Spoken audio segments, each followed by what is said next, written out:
Hello,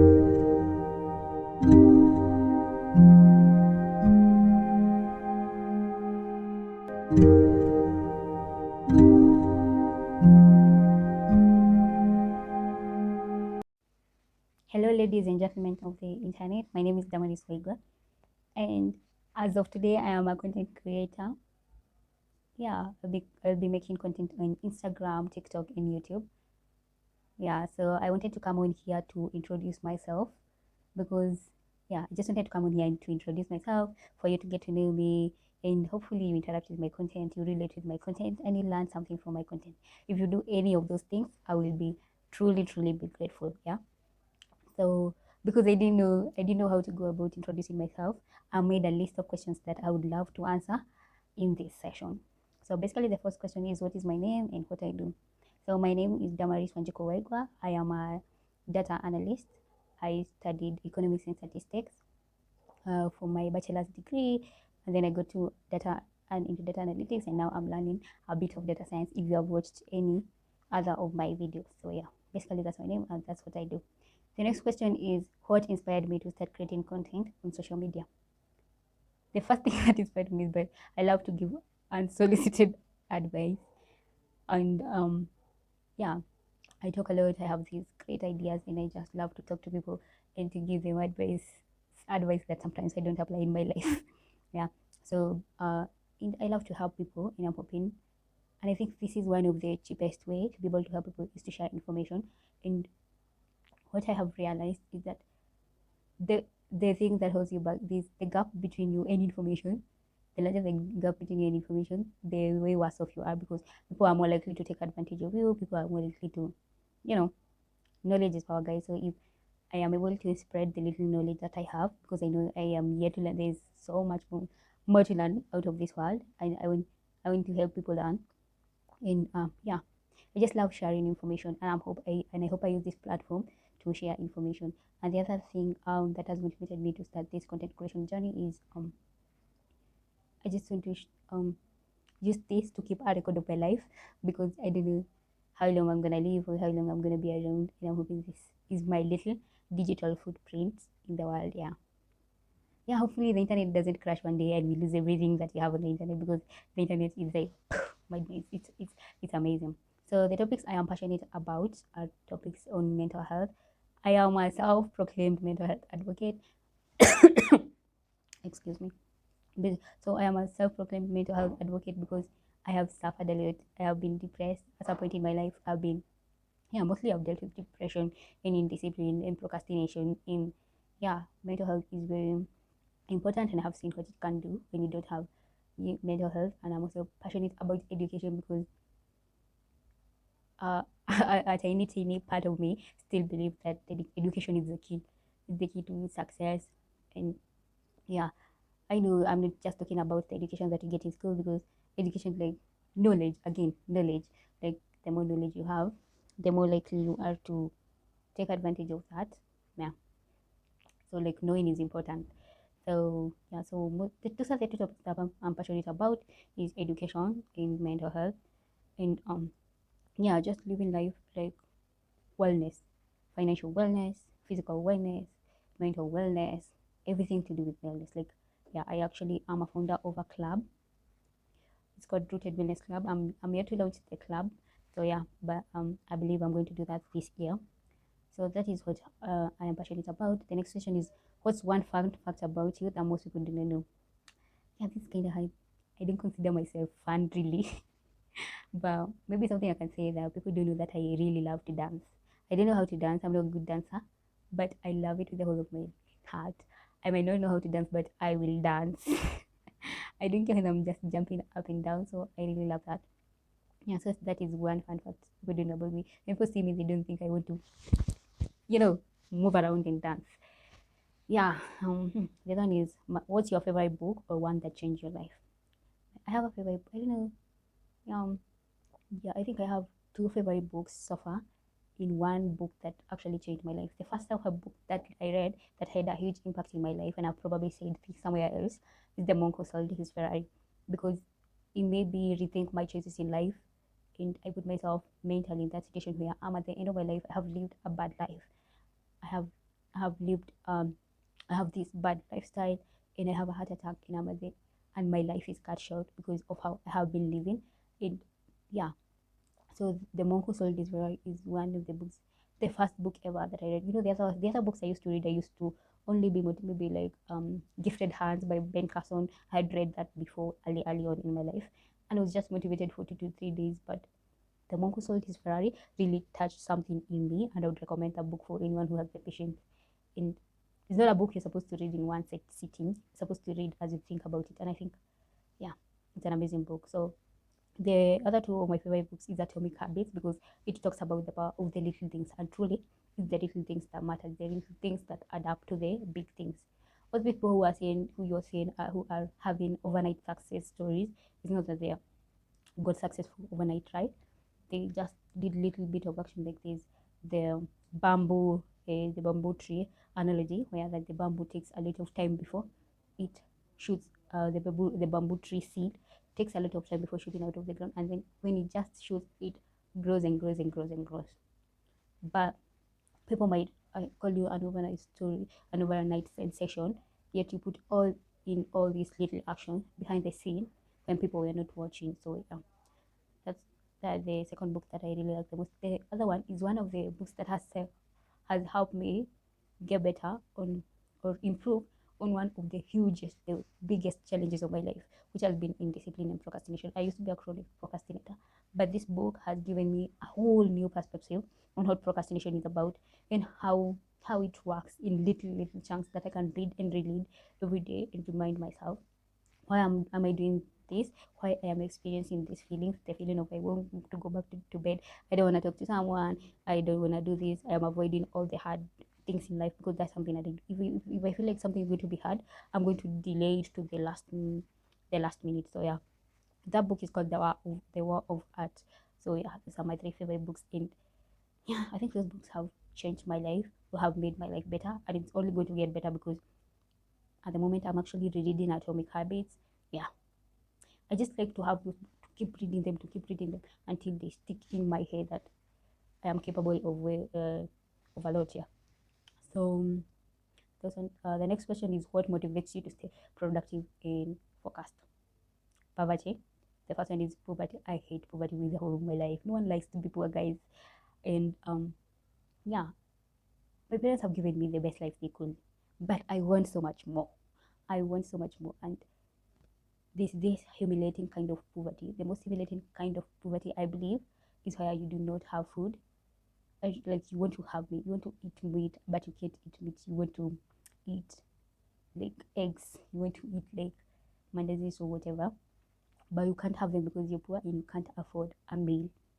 I think that's the most humiliating thing any human being has to endure, given the fact that there is so much waste. There's so much waste in yeah, a lot of food go to waste all the time. And if everybody decided to distribute all the food in the world, instead, like everybody only had what is enough, we would all have something to eat. And yeah, so poverty is one of my biggest motivators. I want to have everything good in life. Yeah, so that is one of the huge motivators to stay productive and focused. The second one is that people who are good at what they do, I mean, all of people who are good at what they do. So sometimes I want to study a certain topic or I want to pursue a certain goal just for the sake of it, so that I can get at the end of the next few days, the next few months, and I can say I'm good at this thing. And like to be a genius at something, it takes practice, it takes sacrifice, it takes long hours.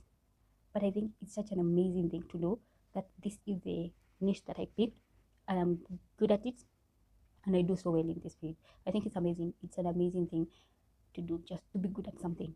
It's something I aspire. I don't want what do you call it? I feel like, and this is my own personal opinion, I feel like nowadays there is a lot of shallowness when it comes to gaining knowledge. There aren't as many experts in one field as there used to be.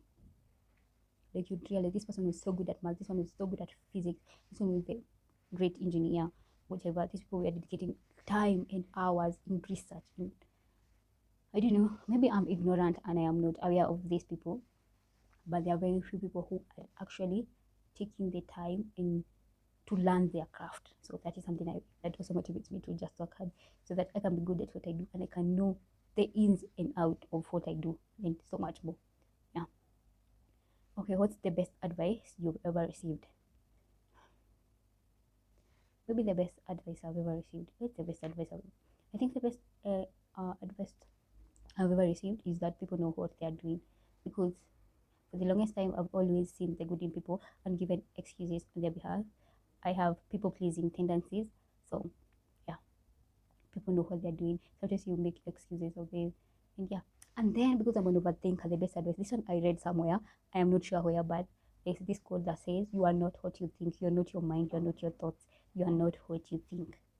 And that's just amazing for an overthinker like me. I think, let me tell you, I can cook the worst stories about myself, and to know I am not what I think, to separate you as a being, you as your soul, and the things you think about, mind blowing. Because sometimes your thoughts will hold you back. And you, I said that if you win the battle against your mind, yeah, you're done, because we always hold ourselves back. So yeah, that's, I think that's the best advice I've ever seen. The next question is, how do you take care of your mental wellness? I never used to care about my mental. I never used to take care about my mental wellness. I only used to get worried about it, and I'm not doing anything. The the thing I'm doing at the moment to take care of my mental illness is physical, like moving, just being active. That being active is a game changer in the mental health journey. If you're pursuing mental health, it's very important. So I do aerobics because, like I said, I love dancing. I know many people know about this, but yeah. So basically, I do aerobics. I have subscribed to Tara's Body on YouTube, and I do most of their workouts. They are amazing. Yeah, they're amazing, and yeah. So I do that, and I like to hike. And another thing, I love to journal and to pray and read the Bible. I think those are the things that I'm doing for my mental health. Yeah, I drink water. I don't know how it's related, but it makes you feel nice. I drink water and doing what I say I'm gonna do, because there's nothing that hurts your mental health more than not believing in what you're, losing trust in yourself. Yeah. So if I say I'm gonna do something, like maybe record this video, I try to do it. I don't always succeed, but I try. So yeah. And then the other one is, if you could spend a day with any historical or famous person, who would it be and why? Okay, so something that I've, this is not someone who's famous, but if I could spend a day with any historical person or someone who's famous, I would spend it with my grandmother. My grandmother was died. She was 106 years of age, and I kept thinking how much I didn't write about her or take more photos. Or she died. I feel like she died with this wealth of knowledge, because I'm only 25. This woman lived 4 times, and I already feel like I have lived a long life. You know, some people might even consider me old. I don't know. Like, yeah, yeah, she lived such a. I would have loved maybe documenting all these memories of her, all these stories that she died with, because I spent some time with her, and that woman had marvelous stories about the Mau Mau, how she got she was circumcised, um, and she used to teach me the Meru language, because she had lived in Meru for a while, and yeah, also she was Catholic, and she used to pray the rosary. Like her last day, I think she spent most of the time praying the rosary and just waiting for her time to come. So I think she died with so much knowledge. Yeah, I think that is one person that I would love to maybe spend a day with. Also, I'm not very good at history. I haven't studied history as much. I'm only finding history interesting now that I am older. I don't know why. Just even in high school, I didn't like history. In primary school, I didn't like history, but yeah, I think it's interesting now. Maybe what's your favorite way to unwind after a long day? So my favorite way to unwind after a long day used to be scrolling through social media and YouTube reels and Instagram reels and TikTok. Basically, doom scrolling. And I also love to sleep, but honestly, I've been addicted to social media. That is what my current person does. Me currently as a person does after work or after when I get home. But I'm trying to change that. I wanna come home and do a little bit of aerobics, shower, and read a book, and have dinner, and then sleep. That's what I wanna do. That's how I want to unwind. That's how I'm hoping the future me will behave. Yeah. But that hasn't been the case for the previous, yeah, the last few yeah, for almost all of my life, I wasted a lot of time on social media, scrolling, doom scrolling in. Yeah. Well, yeah, that's out there. And then, but I'm working on it, and I've made a lot of improvement. I am tracking what I'm doing on social media and how long I'm spending on social media. And yeah, also I love a good movie. Yeah, that is something I hope I don't stop doing because I love watching movies and reading books. But the short YouTube shorts, reels, and TikTok, those were getting very addictive. So yeah, what's one goal you're working on right now? Right now, one of the main goals is to finish my course in data science. That's one of my main goals because I never succeeded in that in this year 2024. But now I'm ready to get back. The second one is to create an online business, a business that based online. I don't know where this content creation journey is going to take me, but I'm hoping I figure it out and it ends up being a business of some kind. Not not just earning not just earning money from content creation, but also selling products online. Yeah. And then what's your dream travel destination? My dream travel destination is Australia.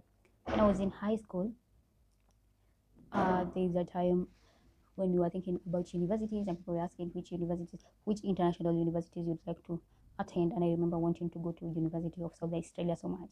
So I googled it. I googled the University of South Australia and the cities around it. Adelaide, I don't know, all these cities in Australia.